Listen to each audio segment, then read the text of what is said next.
Episode 23 of Behind the Line. I'm your host, KC. Follow me on Twitter at KC_BTL84.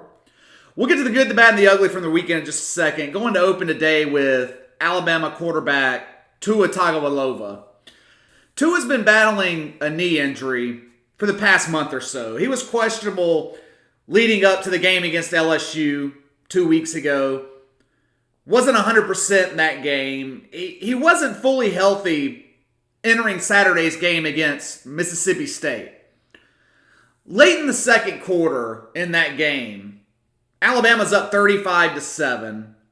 Another boring Alabama football game.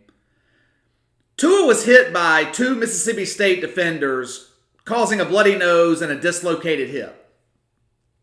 He had surgery Monday morning. He's out for the rest of the season. More than likely, his career at the University of Alabama is over. It's done.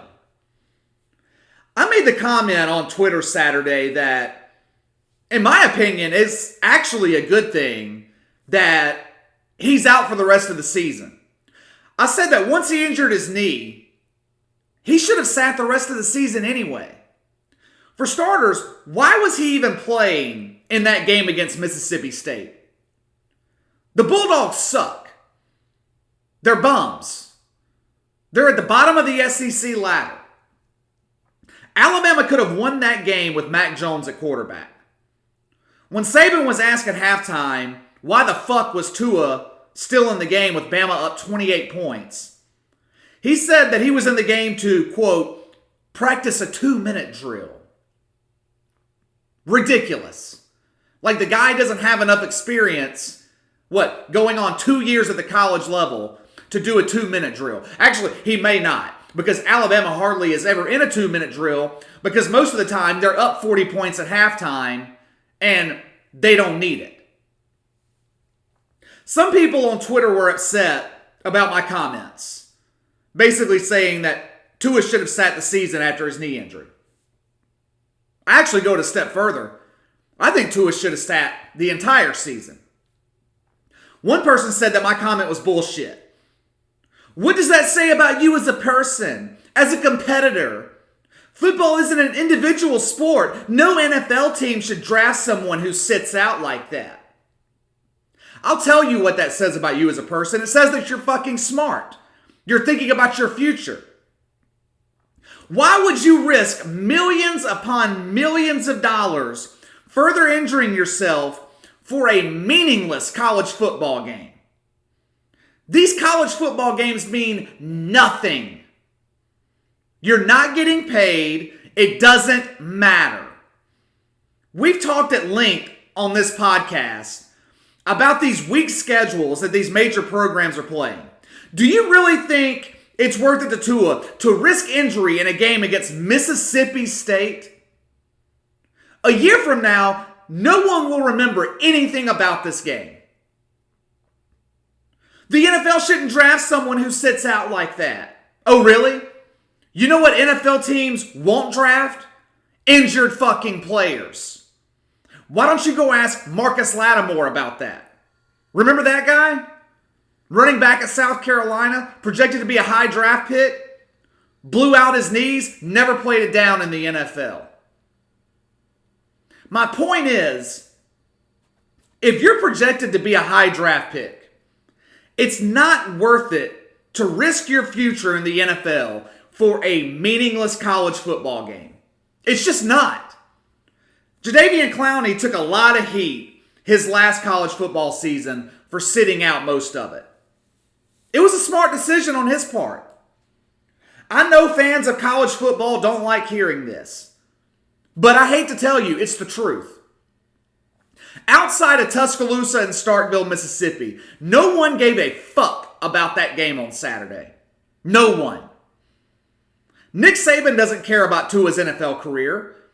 He cares about winning a national championship this season. Saban's getting paid millions. Tua's getting paid nothing yet. Or at least that we know about. If he suffered a career-ending injury, do you think that Nick Saban or the University of Alabama or their redneck fan base is going to pay him for the rest of his life? Are they going to give him the millions of dollars he would miss out on the NFL? No. This is a blessing in disguise for Tua Tagovailoa. He's accomplished all there is to accomplish at the NCAA level.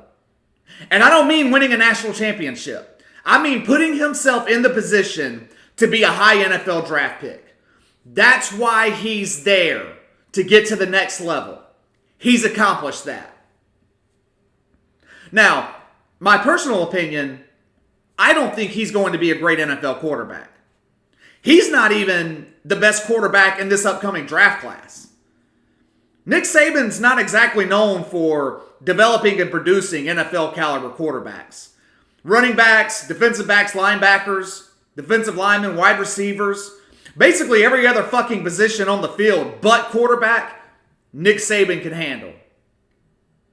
Alabama hasn't produced an NFL quarterback since Joe Namath. So, the deck is stacked against Tua making it in the NFL. You look at most of your franchise quarterbacks in the National Football League. They come from mid-tier college programs. Drew Brees went to Purdue. Russell Wilson, Phillip Rivers both went to NC State. Big Ben, Miami of Ohio. These guys had to elevate their teams in college. They had to make the guys around them look like superstars. They weren't playing with first-round draft picks at wide receiver and running back. That's not the case at Alabama. All right, let's get to the good, the bad, and the ugly from the weekend. Did you guys catch the end of the Arizona-San Francisco game? We had the Cardinals plus 10 as one of our NFL picks. Arizona is leading pretty much the entire game. Definitely covering the entire game. Last play of the game, they lateral and fumble. 49ers running in for a fucking touchdown. Making the game a push instead of a cover. Life betting the NFL. First up in the good segment, my New Orleans Saints made a statement yesterday at Tampa Bay. I thought about including the Saints in my NFL picks, but I was really concerned about the secondary with Marshawn Lattimore being out with a hamstring injury. The trade for Eli Apple last year is clearly paying off. Dude is playing the best football of his career right now. Between he and P.J. Williams, who in my opinion is the weakest link in this Saints secondary, they held one of the NFL's top receiving duos in Mike Evans and Chris Godwin to 7 combined catches, most of which came in garbage time when the game was out of reach. I go back to what I've been saying all season. If the Saints remain healthy, there isn't a team in the NFL that can beat them. This roster has elite level players at almost every position. Drew Brees obviously goes without saying, but Kamara and Thomas, elite running back and receiver. Defensively, you got Demario Davis, who in my opinion is the best linebacker in the league. Cam Jordan, one of the best pass rushers in the league. My biggest concern for New Orleans, especially heading into the last 6 weeks and into the playoffs, is the sloppy play and the penalties. Both sides of the ball, this team commits too many penalties at inopportune times. Defensively, I find myself on every third down just waiting for a flag to be thrown. It seems like every time New Orleans gets a stop, someone's either holding or pass interference is called. But it's the same thing on the offensive side of the ball. Penalties stall or completely kill drives. Sean Payton has got to clean this up going forward. The Saints have a tough schedule ahead. They've had a tough schedule really all season. But 5 of their last 6 games are against teams at or above 500. Not to mention, in the playoffs where every possession matters, you can't afford to extend opponents' drives or kill your own with senseless penalties. Bruce Arians was quoted last week in regards to Jameis Winston, saying that if he continued playing like he had the previous 2 weeks, that Bruce Arians had no doubt that Winston would be back in Tampa next season. I guess he spoke too soon. Jameis Winston was dreadful Sunday.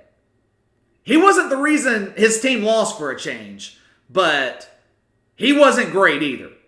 4 interceptions, 2 of which weren't entirely his fault. He missed several receivers either under or overthrowing them on plays that would have extended drives. I cannot figure Jameis Winston out. One week he's looking like a Pro Bowl caliber quarterback. The next he's looking like Mitchell Trubisky, a bum. I think they're going to end up franchise tagging him, and they're going to give him one more year to prove himself. I will say, when Winston has been on this year, he's looked better than he has through the rest of his career. I really still feel like that Bruce Arians can turn his career around. All right, next up, I'm going to give credit where credit is due. As much as I criticize Dak Prescott and the Dallas Cowboys, it's only fair I include him in a good segment when things are going well. Dak has played the best 2 games of his career in the past 2 weeks. Second straight game with 400 plus yards passing against Detroit on Sunday. Cowboys fans are all excited. Skip Bayless was basically having an orgasm on Twitter after the game Sunday afternoon, calling this a bounce back win. That's a stretch. Beating the Lions without Matthew Stafford is hardly what I would call an impressive win. Especially since the Cowboys struggled to put this team away with Jeff fucking Driscoll at quarterback. Driscoll, a well-known bum in the NFL, put up 27 points on this Dallas defense. A defense that's loaded with talent. Gave up 27 points to Jeff Driscoll. Last week, I outlined the reasons in depth that I think Jason Garrett will be fired after this season. Whether Dallas makes the playoffs or not, he's gone. He's on borrowed time. But this team isn't going to make the playoffs. I've been saying it all year. I'm not backing off of that statement. Ezekiel Elliott has all but disappeared the last 2 weeks. Combined 92 yards rushing the last 2 games. Elliott looks great against shitty defenses. Oh, he's great against teams like the Giants or the Redskins. Gets completely shut down when running against legit defensive fronts. The Cowboys are sitting at 6-4 right now, first place in the NFC East. I still think the Eagles are winning that division. Of the Cowboys' 6 wins, 1 came against a team with a .500 record. Their other 5 wins are against the Giants twice, Washington, Miami, and now the Lions. As you can see, this team beats up on the scrubs of the league, and they lose to playoff caliber teams. Like I said last week, this Cowboys team has 8-8 written all over it.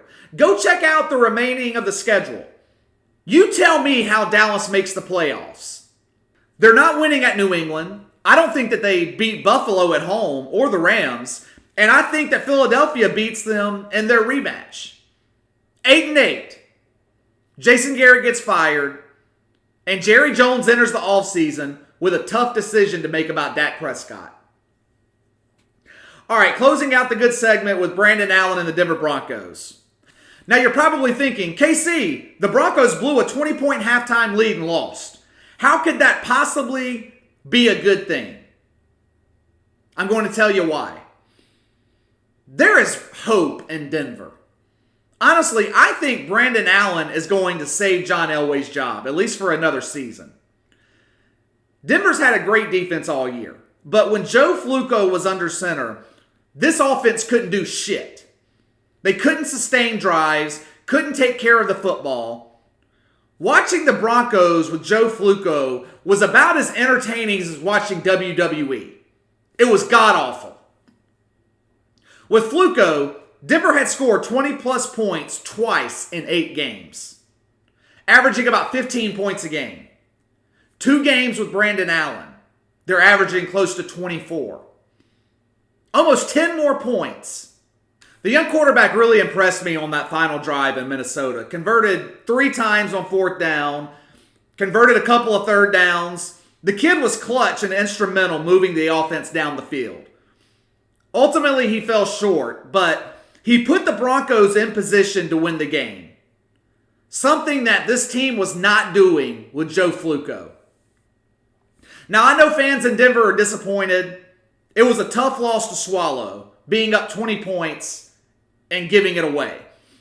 But I think in the long run, this loss is going to be good for this team. You've got to go through games like this to learn how to win.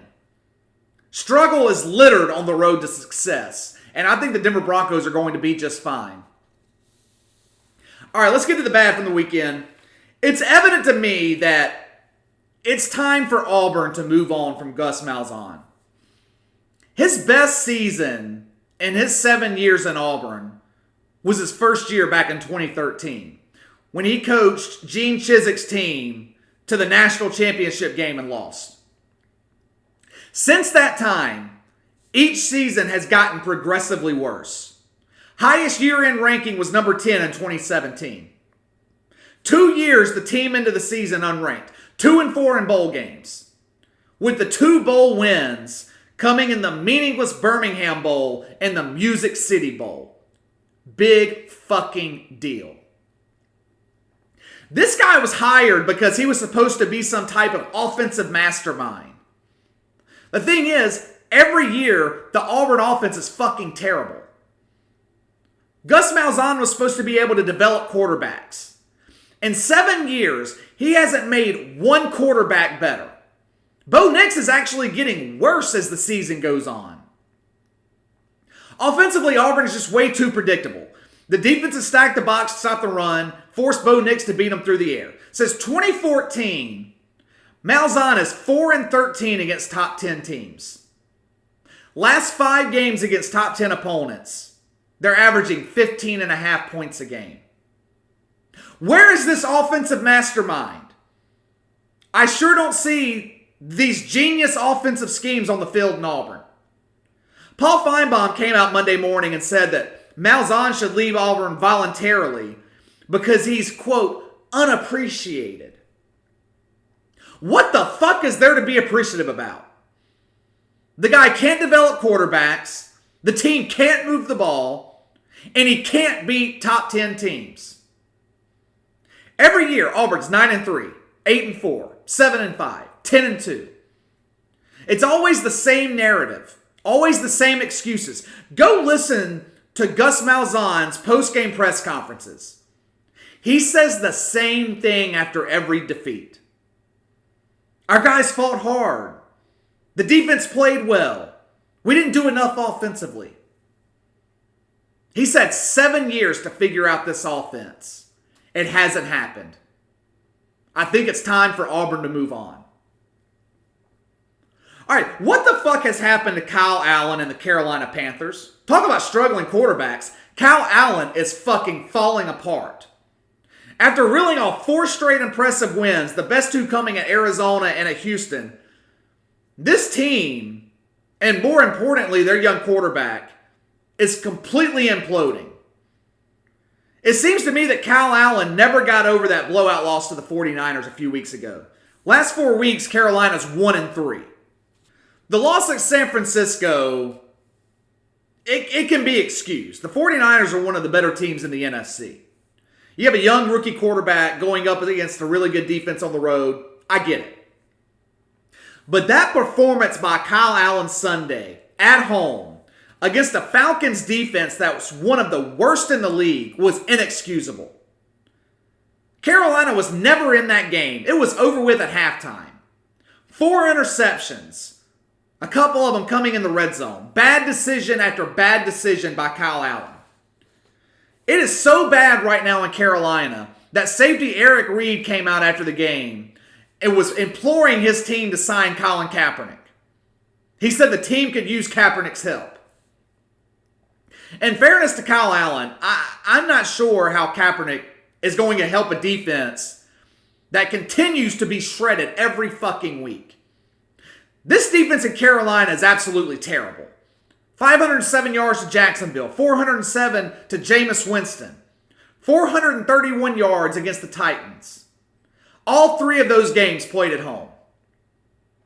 Maybe Eric Reed should be more concerned with how they're going to stop the bleeding defensively than be concerned with what the fuck is going on with his young quarterback. I hold Ron Rivera partially responsible for Kyle Allen's struggles. Despite knowing his rookie quarterback struggles with accuracy throwing the ball downfield, they continue to call up deep passing plays. Rivera after the game had an interesting statement saying, quote, People make mistakes. That's life. You are going to make mistakes in life. Are you living life to the fullest? Are we playing football to the fullest? Sure seemed like it. I don't know what the fuck he meant by most of that. It sounded like a George W. Bush statement in the mid-2000s. Was he standing on the fucking sideline? Did he see the same game that I watched? Because it sure as fuck didn't seem like the Panthers were playing, quote, football to the fullest to me. The offensive line seemed to take a nap every other snap, allowing one of the worst front sevens in the league to pressure and sack Kyle Allen all fucking day. At this point, Allen's weaknesses are apparent. I was prematurely high on this kid earlier in the season, but he has been exposed the last few weeks. He isn't going to wake up Sunday morning and magically be able to accurately throw the deep ball. He's a fumble machine, struggles reading defenses, takes too many sacks. Question is, where does Carolina go from here? Do they bring back Cam Newton next year, who has struggled to stay healthy? Even when he was healthy, he isn't the same quarterback because he's lost a step or two with his legs and he's never developed into a pocket passer. Do they scout for a quarterback in the draft? At this point, I think they've got to give Will Grier a chance. They drafted him in the 3rd round for a reason, so they obviously saw something in him. What do they have to lose at this point by starting Will Grier? They're 5-5. Unless the Saints have a colossal meltdown, the NFC South is all but wrapped up. They're sitting 3 games out of the wild card picture, with Seattle and Minnesota claiming the final 2 spots. Season's all but over for Carolina. Might as well give Grier a chance at this point. Or Ron Rivera can continue to trot Allen out there and let him get beat to hell and back every week. All right, let's get to the ugly from the weekend. Starting off this segment with a regular offender in 2019, Mitchell Trubisky. Once again, the Bears defense shows up, holds the Rams offense to 283 total yards and 17 points, and Mitchell Trubisky shits the bed. Absolutely fucking dreadful. After a pretty good rookie season, he has lost all confidence in his ability to play quarterback. I almost feel bad for him at this point. I really do. He and Matt Nagy can blame injuries all they want. If he were that hurt, then what the fuck is he out there playing for? Because he definitely isn't helping the team by doing so. They said that they pulled him out and put Chase Daniel in late in the 4th quarter because he had a hip injury. That happened in the fucking 2nd quarter. I'm not buying it. I keep hearing people talk about how far Trubisky has fallen from his rookie season. I know he was a Pro Bowler last year, but let's be honest, he wasn't that great last season. 5 games under 200 yards passing in 2018. Half the season his quarterback rating was under 100. He was a game manager riding the back of a phenomenal defense. The difference between last year and this year, in 2018, Chicago had a great running game. 11 games with over 100 yards rushing. That's not the case this season. The Bears are one-dimensional, and Trubisky's not good enough to carry this team offensively. It's that simple. Like I said earlier, it got so bad Sunday night that Matt Nagy put Chase Daniel in the game to close it out. They can blame the hip injury all they want, and I'm sure that Trubisky had one, but he played 2 quarters with it. I think it was more of Matt Nagy looking out for his young quarterback. I'm not buying the hip injury as the reason he was pulled out. I honestly think that Matt Nagy was tired of watching Trubisky suffer. You could see it on the sidelines. Nagy embraced Trubisky as he walked over and was talking in his ear. Looked like Trubisky was about to cry. He looked like a completely broken man on the sidelines. Honestly, it was kind of difficult to watch. As bad as he's been on the field, I don't like to see someone suffer like that. It doesn't help that he's constantly compared to Pat Mahomes and Deshaun Watson. The Bears traded up to number 2 and drafted Trubisky ahead of both of those guys, which is a monumental mistake in hindsight. Fans of Chicago are beginning to tune out on this team. Obviously, they're tired of watching this offense not move the football. The overnight ratings in Chicago for the game on NBC were the lowest of the season in the Chicago market. Entering the season, this team was hyped as a Super Bowl contender. And they had the defense to be just that. But unfortunately, by the time they get this quarterback situation figured out, this defense is going to be well past its prime. All right, I'm going to close out the show this morning with Colin Kaepernick. I'm extremely disappointed in what happened over this past weekend. I have defended Colin Kaepernick for years. I defended him last week on this podcast. Then he comes out this weekend and turns his tryout, or whatever the fuck, into a complete circus. An hour or two before his tryout, or whatever, is supposed to begin, he changes the venue. He doesn't want to go to the NFL facility where no media or outsiders could attend. He wants his tryout to be open to the media. And he wants to throw to receivers in his fucking posse. So of the 25 teams that showed up to see him, only 6 were able to make the 25-minute drive across Atlanta to the field where he was at. Then the guy's wearing a fucking Kunta Kinte shirt when talking to the fucking media. Last I checked, and I'm no scholar in black history, but the last I checked, Kunta Kinte was a fucking slave. I don't remember Colin Kaepernick ever being a slave. I don't remember anyone forcing him to play football. Actually, quite the opposite. He's been literally begging for 2 or 3 years to be let back in the NFL. The very organization that he's accusing of slavery. It seems to me at this point, Kaepernick doesn't want to get back into the NFL. This was all a ploy for attention. The media coverage on his plight, quote unquote, has died down. And he's doing this to get attention. For what? You've already made your point. You already brought attention to your cause when you kneeled for the national anthem and with everything that transpired after the fact. Now, he's acting like a damn martyr. I'm sorry, but I find it hard to feel bad for a multimillionaire. I sympathized with him when the league and the owners were colluding to keep him out. But now, he's proving why they want nothing to fucking do with him. It was disappointing, I'll be honest with you. I supported him 100% before all this bullshit. If he really did want back in the NFL, he fucked it up. He left the workout unsigned and more than likely will remain that way. The thing is, there are teams right now that could really use Colin Kaepernick. Like I said earlier, Eric Reid's lobbying for the Panthers to sign him. But after all this, why the fuck would they do that? It's clear to me now that this was a publicity stunt, which ruins his entire movement or cause, whatever the fuck you want to call it. Jay-Z was instrumental in getting him this opportunity. He even came out and said he was disappointed in how Kaepernick handled the situation. I'm done with this fool.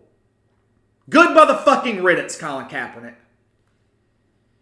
Alright, that's all for today, guys. Hit the like and subscribe button. Leave a comment in the section below. For all of you listening on Spotify and iTunes, I appreciate the support. Seeing really good growth on both of those platforms. Follow me on Twitter at KC_BTL84. I'll be back Friday morning. Have a good week.